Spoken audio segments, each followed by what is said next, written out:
Chicos, ahora vamos a jugar con la ayuda de Gael a imitar a los animales, ¿sí? Algunos animales. Vamos a imitar cómo hacen, qué sonido hacen y vamos a imitarlos también con el cuerpo, cómo se mueven, ¿ok?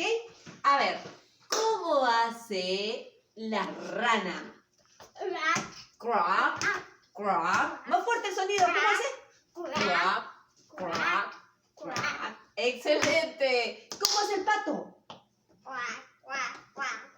Cuac, cuac, cuac, cuac, cuac, cuac, cuac. Muy bien. ¿Cómo hace el gato?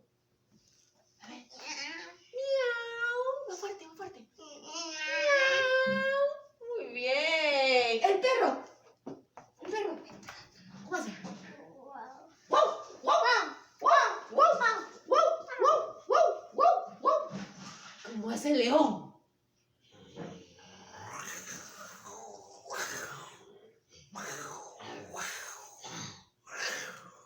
Eso. ¿Cómo hace? A ver. Un pececito. Glup, glup, glup, glup.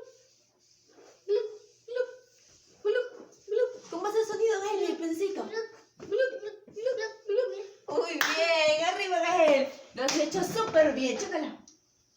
Chócala en la casa. Eso. Muy bien, chicos. Los felicito. Nos vemos.